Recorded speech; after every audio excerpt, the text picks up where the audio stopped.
Hello everyone, welcome to golden Jagat 21। तो friends, finally BPSC का calendar जो है, न्यू कैलेंडर 2025 वाला आप देख सकते हैं, वो जारी हो गया है। एक एक करके हम लोग चर्चा करेंगे। कई सारे आपके मन में दुविधा है 74th बीपीएससी के लेके, और इसमें सीटों की संख्या मैं फिर से कर रहा हूँ, अच्छी खासी सीट रहने वाला है। कॉमन जो क्वेश्चन था 70वीं बीपीएससी के लेके, सभी को इसके लेके कई सारे लोगों के मन में डाउट है कि क्या रे एग्ज़ाम होगा, इसके बारे में भी हम लोग चर्चा करेंगे। क्योंकि री एग्ज़ाम के लेके, चूँकि पटना हाई कोर्ट में आप देखे होंगे 18 तारीख का जो है फाइनल सुनवाई हुई थी, और पूरे मामला को जो है पटना हाई कोर्ट के द्वारा प्रिजर्व रखा गया था, और उम्मीद है कि इसका निर्णय कल या परसों तक आ जाना चाहिए, है ना। क्योंकि आप लोगों का आधार मजबूत है, तो बहुत कुछ हो सकता है इसमें। वो कल की चीज़ें हैं, कल जो है सारी चीज़ आपके सामने हो जाएगा, कल या परसों, तो उसके लिए निश्चिंत रहिए। अब यहाँ पे प्रश्न उठता है कि अभी आपको आपके लिए जो नोटिफिकेशन जो जारी किया गया, न्यू कैलेंडर आप देख सकते हैं, न्यू कैलेंडर का नोटिस आपके सामने यहाँ पे दिख रहा होगा, जिसमें बहुत सारे ऐसे पोस्ट हैं जो कि सिंपल ग्रेजुएशन वाले इसके लिए फॉर्म भर सकते हैं, और उसका एग्जाम डेट भी आपको दिखेगा।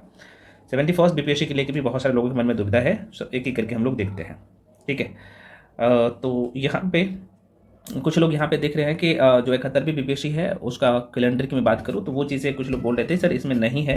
तो क्या जो बीपीएससी का जो कैलेंडर है आप देखे होंगे, वो सितंबर 2025 ये बीपीएससी कैलेंडर है ना, इसके अनुसार। तो क्या इसमें एग्ज़ाम होगा? बिल्कुल, आप लोग पूरे तरीके से तैयार हो जाइए। चूँकि आपको पता होना चाहिए कि बीपीएससी जो है इससे पहले, चूँकि आपने देखा होगा चाहे 70 बीपीएससी हो या 69 बीपीएससी हो, तो उसमें जो नोटिफिकेशन आता था वो जुलाई अगस्त में नोटिफिकेशन आता था, और ये जो नोटिफिकेशन है 71st बीपीएससी का बहुत जल्द होगा। अब यहाँ पे एक जो कॉमन डाउट है कि क्या 70वीं बीपीएससी का एग्जाम होता है तो इसमें डिले होगा? नहीं भैया, नहीं होगा ज़्यादा। कारण ये है कि आपने देखा होगा 68 बीपीएससी, इवन 67 बीपीएससी, 68 बीपीएससी और 69 बीपीएससी, ये तीनों आप देखे होंगे, तो एक साल के अंदर में ये तीनों भर्ती प्रक्रिया कंप्लीट करवाया गया था, है ना। तो आप इसके लिए जो है, जो लोग ये दुविधा में है कि री एग्ज़ाम होता है तो 71वीं बीपीएससी में लेट होगा, तो बिल्कुल नहीं लेट होगा, ठीक है। अब यहाँ पे हम लोग देख लेते हैं कैलेंडर को। कैलेंडर में बहुत सारे ऐसे पोस्ट है। सबसे पहले यहाँ पे देखिएगा, जो आपका काम का चीज़ है मैं वो बताते जाता हूँ। अच्छा, ये जो कैलेंडर की बात करें तो ये 20 मार्च को जो है रिलीज़ किया गया था। हालांकि मैं टेलीग्राम ग्रुप में इसे शेयर भी कर दिया था, इसलिए मैं आपको हमेशा बोलता हूँ कि भाई टेलीग्राम जाके आप ज्वाइन कर लीजिए।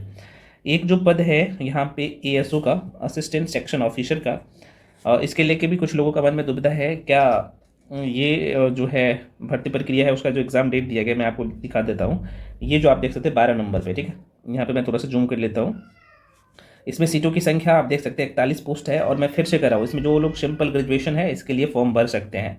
आप बीए किए हैं, बीकॉम किए हैं, या फिर मतलब कि सिंपल ग्रेजुएशन होना चाहिए, या फिर इनके समकक्ष कोई भी परीक्षा पास होना चाहिए, आप इसके लिए एलिजिबल है। और इसका जो एग्ज़ाम डेट रखा गया है, अभी इसके सिलेबस के बारे में भी हम लोग थोड़ा सा चर्चा कर लेंगे। तो इसका जो एग्ज़ाम डेट है वो 13/7/2025 है। उसके बाद 13 नंबर का पोस्ट देख सकते हैं, इसमें भी 26 पोस्ट ही है, एलडीसी है, आप देख सकते हैं, लोअर डिवीजन क्लर्क। और इसके लेके भी कुछ लोग बोल रहे थे, तो यहाँ पे मैं अभी आपको दिखाऊंगा। इसमें जो सीटों की संख्या है जो है 20, सॉरी मैं सीटों की संख्या कह रहा हूँ, सीटों की संख्या 26 है, 26 पोस्ट है। और इसका जो एग्ज़ाम है ये 20 जुलाई का जो है आपका एग्ज़ाम है, और ये 13 जुलाई का एग्ज़ाम है, ठीक है। कई सारे अन्य तमाम पद है, आप देख सकते हैं। एक जो है बहुत चर्चा में जो पोस्ट है यहाँ पे, assistant revenue and accounts officer है ना, जिनका जो है 285 पोस्ट है। उसके बाद आप यहाँ पे देख सकते हैं यहाँ पे combined exams for assistant engineer का है। उसके बाद यहाँ पे आप देखेंगे तो ये भी बहुत अच्छा ही पोस्ट है, assistant urban welfare and registration officer जो है, ये 285 पद है। इसके लेके एजुकेशनल क्वालिफिकेशन के लेके भी बहुत सारे लोग पूछ रहे थे, है ना। इसमें 285 पोस्ट है, तो ये है। उसके बाद अगर आप ऊपर जाएंगे तो कई सारे तमाम अन्य पद है। उसके बाद 70वीं बीपीएससी तो है ही, इसका वही जो अप्रैल में आपका मेंस होना है वो डेट इन्होंने मेंशन किया है, ठीक है। आप देख सकते हैं 25 अप्रैल, 26 अप्रैल, 27 नहीं है, 28, 29 और 30 अप्रैल तक जो है इसका मेंस का डेट है। लेकिन वो चलो ठीक है, बीपीएससी अपना फॉर्मेलिटी पूरा कर रहे हैं इसके लिए। ये जो हाई कोर्ट के द्वारा जो निर्णय आएगा वही सर्वोत्तम होगा, आप सबको पता होना चाहिए, और मान्य वही होगा। तो री एग्जाम होता है तो ये सब तो हो ही जाएगा। अब यहाँ पे प्रश्न उठता है, कई सारे अन्य पोस्ट। अच्छा, टीआरई यहाँ पे देखेंगे 4.0 का भी नोटिफिकेशन के बारे में यहाँ पे चर्चा नहीं किया गया है। तो यहाँ पे थोड़ा सा हम लोग चीज़ों को समझ लेते हैं। देखो भाई, आपने पहले भी देखा होगा कि बीपीएससी जो कैलेंडर जारी करते हैं, तो ऐसा थोड़ी ना है कि भाई सारे एग्ज़ाम को यहाँ पे मेंशन नहीं करते हैं, वो बाद में भी करते हैं, जैसे जैसे उनके पास अधियाचना आते हैं तो उसके हिसाब से सारे कार्य करते हैं, ठीक है। तो यहाँ पे तैयारी 4 में भी अच्छी खासी वैकेंसी है, और जो 71st बीपीएससी है यहाँ पे मेंशन कर देता हूँ, जो आप लोगों का 71st जो बीपीएससी है इसमें बहुत बड़ी भर्ती है। कारण ये है कि आपने देखा होगा इसमें बीओ का पद तो है ही, अच्छी खासी बीओ का वैकेंसी रहने वाला है ना, मैंने आपको बताया।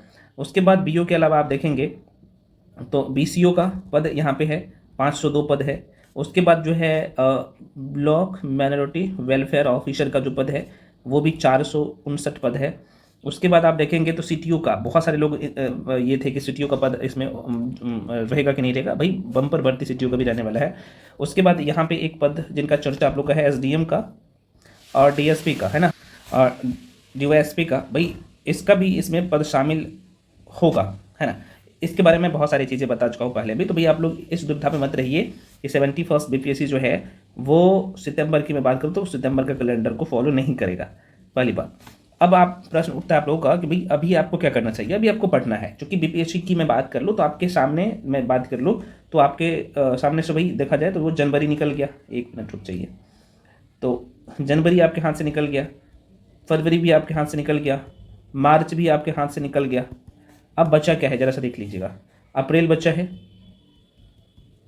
मई बचा है, जून बचा है और जुलाई बचा है। यहीं पे लिख देता हूँ भाई, जुलाई बचा है, जुलाई बचा है। अगस्त आपको रिवीजन में ही जाएगा, सितंबर में एग्जाम होता है तो रिवीजन में जाएगा। तो मैं आपको फिर से बता दूं, ये जो नोटिफिकेशन है इस बार बीपीएससी की मैं बात कर लूँ, क्योंकि इलेक्शन का साल है और बीपीएससी नोटिफिकेशन मई में, मैं फिर से कह रहा हूँ, मई के लास्ट वीक में या फिर जून के फर्स्ट वीक में नोटिफिकेशन जारी कर देगा, ठीक है। 71वीं वीक में बात कर रहा हूँ, इवन 77वीं बीपीएससी का री एग्जाम होता भी है तो पर भी मैं कह रहा हूँ, ठीक है। तो अब आपके सामने जो है, जो कि नोटिफिकेशन जब तक नहीं आ जाता तब तक आप लोग पीटी और मेंस दोनों को साथ में लेके चलते हैं। देखो मेंस के लिए कितना टाइम है, यहाँ पे अप्रैल है, मई है, जून है, जुलाई, अगस्त और सितंबर। वो पीटी के लिए आपको कम से कम 90 डेज तो पूरे तरीके से डेडिकेट के साथ, पूरे डेडिकेशन के साथ देना ही देना है, ठीक है। तो टोटल 90 डेज इधर बच गया। तो भाई ये जो 90 डेज बचा है इसमें आप क्या करिए, पीटी और मेंस दोनों को पढ़िए, फिर कोशिश करिए कि आपको 60% टाइम जो है मेंस पे देना है और 40% टाइम जो है किस पे, तो पीटी पे। यही टारगेट रखिए फ्रेंड्स, तभी एग्ज़ाम में जो है आप निकल पाएंगे, नहीं तो फिर दिक्कत हो जाएगा और आप देखे भी होंगे, है ना। अब आपको यहाँ पे जब भी आप तैयारी करते हैं तो जो आपका आधार होना चाहिए, ये चीज़ें मैं आपको हमेशा कहता हूँ भाई। आप 2 तरीके से तैयार करेंगे सिलेबस को। आपके जो एग्जाम में पीटी में 150 क्वेश्चन आता है और आप सबको पता है कि 150 क्वेश्चन में जो है, जो सेक्शन है, कैटेगराइज करिए। जैसे आर्ट्स वाला सेक्शन के बारे में आपको हमेशा कहता हूँ, यहाँ से लगभग 75 क्वेश्चन आता है। साइंस की बात कर लो पीटी का तो यहाँ से लगभग 30 क्वेश्चन आता है। अगर मैं करंट अफेयर्स की बात कर लूँ तो ये भी आप सबको पता है, करंट अफेयर्स का जो क्वेश्चन रहता है आपके पेपर में वो भी 30 क्वेश्चन रहता है। और यहीं पे मैं बिहार स्पेशल की बात कर लूँ तो यहाँ पे भी देखा जाए तो क्वेश्चन की संख्या लगभग 15 से 20 रहता है, ठीक है। और एक सेक्शन और होता है साइंस में, यहाँ पे आप कर सकते हैं, साइंस नहीं कहूँगा, मैथ्स प्लस रीजनिंग में यहाँ से 10 क्वेश्चन रहता है। तो ये जो एरिया है, मैं कई बार बता चुका हूँ, ये जो एरिया है आप लोगों का आर्ट्स वाला सेक्शन, जिसमें आपका हिस्ट्री है ना, स्पेस का थोड़ा सा कमी है, चलो यहीं पे लिख लेता हूँ। ये जो आर्ट्स वाला सेक्शन है आप देख रहे होंगे अभी जो मैं यहाँ पे लिखा हूँ, जिसमें जो सब्जेक्ट है आप देखे होंगे, 1 मिनट रुक चाहिए, है ना। तो यहाँ पे क्या हो गया भाई, 1 मिनट जस्ट वेट, यहाँ पे आप देखेंगे, है ना, 1 मिनट जस्ट वेट, जो इम्पोर्टेंट सेक्शन है हिस्ट्री, क्योंकि ये मीन्स का भी है, हिस्ट्री का लगभग 35 क्वेश्चन के आसपास में पीटी में आता है।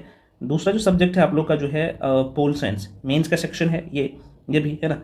तो यहाँ से हालांकि 15 के आसपास में क्वेश्चन रहता है। तीसरा सेक्शन है भाई ज्योग्राफी में इंडियन ज्योग्राफी और वर्ल्ड ज्योग्राफी जो दोनों आता है, तो यहाँ से भी लगभग जो है 15 से 17 के आसपास में क्वेश्चन आता है। और चौथा सेक्शन है अब इकोनॉमिक्स का भी क्वेश्चन आने लगे हैं, इंडियन इकोनॉमी का, और यहाँ से 10+ के आसपास में क्वेश्चन रहता है, ठीक है। तो ये ऐसा एरिया है। अब यहाँ पे इसमें देखेंगे तो मीन्स का यहाँ से ये सेक्शन है आर्ट्स वाला सेक्शन। कैसे, तो जरा सा मैं थोड़ा सा और जूम कर लेता हूँ और डिटेल में थोड़ा सा मैं बताने की कोशिश करता हूँ। ये मीन्स में देखा जाए तो आप देखेंगे तो यहाँ पे पेपर 1 और पेपर 2 है। तो जीएस पेपर 1 में देखेंगे फ्रेंड्स, और यहाँ पे जीएस पेपर 2 में, तो जीएस पेपर 1 में आप देखेंगे तो इसमें भी 3 खंड है। तो जो पहला खंड आप लोग का होता है, इसमें आप लोग का जो है पोल साइंस है ना, 114 मार्क्स का क्वेश्चन आता है। दूसरा खंड जो है Indian geography plus Indian economics से क्वेश्चन आता है, ठीक है, दूसरा खंड। और तीसरा खंड साइंस एंड टेक का है, आप सबको पता होना चाहिए। तो ये जो पोल साइंस मेंस में जो आता है वो 114 मार्क्स आपको देता है। और इंडियन ज्योग्राफी और इंडियन इकोनॉमिक की मैं बात कर लूँ तो यहाँ से भी देखा जाए तो 114 मार्क्स ये भी देता है। और साइंस एंड टेक की मैं बात कर लूँ तो आपके एग्जाम में जो है 76 नंबर, 72 या 76 नंबर ऐसा ही कुछ देता है ना। 76 नहीं होगा, 72 ही मार्क्स होता है, 72 मार्क्स का ये रहता है ना, क्योंकि डीए भी 72 नंबर का रहता है पेपर 1 में, ये 72 मार्क्स देता है।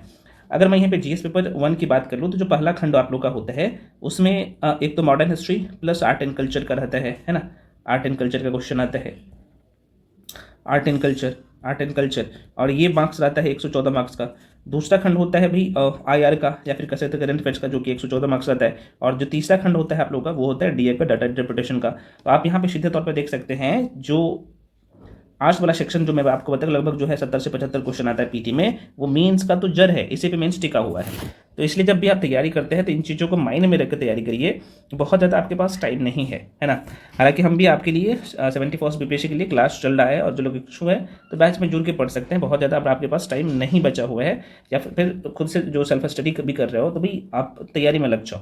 जिसमें आपको जो लोग गलती करते हैं करंट अफेयर्स के लेके या फिर बाकी सेक्शन के लेके, उन गलती से आप बचिए। मैं क्यों कह रहा हूँ, क्योंकि करंट अफेयर्स आपको अभी से तैयार करना होगा। और आपने देखा होगा 70वीं बीपीएससी की मैं बात कर लूँ, 70 बीपीएससी की मैं बात कर लूँ, या फिर आप देखे होंगे तो 68 या 69 बीपीएससी का, आप 68 का भी पेपर उठा के जाके देखिएगा, या फिर 69 बीपीएससी की मैं बात कर लूँ। तो यहाँ पे करंट अफेयर्स की मैं बात करूँ तो जो करंट अफेयर्स पूछा गया है, क्योंकि ये 30 नंबर है यार, बहुत इंपॉर्टेंट हो जाता है। 70वीं में भी देखे होंगे तो ये जो है जनवरी 2024 से लेके और जून तक का करंट अफेयर्स, 30 में से 25 क्वेश्चन यहीं से आया था। अगर मैं 68वीं की पकड़ लूँ तो आप वहाँ पे भी देखिएगा, सेम कंडीशन वहाँ पे वही था। अगर 69वीं की मैं बात कर लूँ 69 का भी, तो वही कंडीशन था। तो आपको पूरे तरीके से करंट अफेयर्स में जो पकड़ बनाना है वो जनवरी 2025 से आपकी जो एग्जाम सितंबर में होगा यहाँ तक का। इससे पहले भी पीछे भी जाइए, कम से कम अक्टूबर तक पकड़ लीजिएगा तो करंट अफेयर्स भी आपका एक भी मैच नहीं होगा, सारे क्वेश्चन करंट अफेयर्स का बनेगा। ठीक है, तो फ्रेंड्स तैयारी में लग जाओ। और हम आपके लिए भी भाई कंप्लीट बैच लेके आए हैं 71वीं बीपीएससी के लिए। तो सारे इन्फॉर्मेशन टेलीग्राम पे है, या फिर कोर्स के रिगार्डिंग जो भी इन्फॉर्मेशन चाहिए तो ये जो नंबर आपको दिख रहा होगा 9341766130, इस नंबर पे कॉल करके इन्फॉर्मेशन ले सकते हैं। कंप्लीट बैच है ना। और इसका फी अभी कम कर दिया गया, 2599 है, जिसमें कंप्लीट बैच है पीटी का, और इसमें मेंस का आंसर राइटिंग भी करवाया जाता है। तो जो लोग इच्छुक है इस बैच में आके जुड़ के पढ़ सकते हैं, है ना। कॉल कर लीजिएगा, सब कुछ आपको यहाँ पे बता दिया जाएगा कैसे आपको बैच ज्वाइन करना है, सारी चीज़ें, या फिर टेलीग्राम आप जाके ज्वाइन कर लीजिए। तो आशा करते हैं आपको सारी चीज़ें समझ में आ गया होगा। टेलीग्राम का लिंक भी मैं इस वीडियो के डिस्क्रिप्शन बॉक्स में दे दिया हूँ, तो वहाँ से आप जाके ज्वाइन कर लीजिए। आप अगले वीडियो में हम लोग चर्चा कर लेंगे ये जो एएसओ का पोस्ट है भाई, और यहाँ पे कुछ लोग बीओ के लेके पूछ रहे थे भाई, तो अलग से हम लोग चर्चा कर लेंगे, क्योंकि ये वीडियो लंबा हो गया है। तो तैयारी में लग जाइए, बहुत ज़्यादा टाइम तो नहीं है अब आपके पास, और सोचेंगे कि नहीं नोटिफिकेशन आएगा या फिर इसका कैलेंडर में चीज़ें इंक्लूड होगा, उसके बाद तैयारी करेंगे तो फिर पीछे रह जाएंगे आप, है ना। खैर मिलते हैं अगले वीडियो में, तब तक के लिए जय हिंद।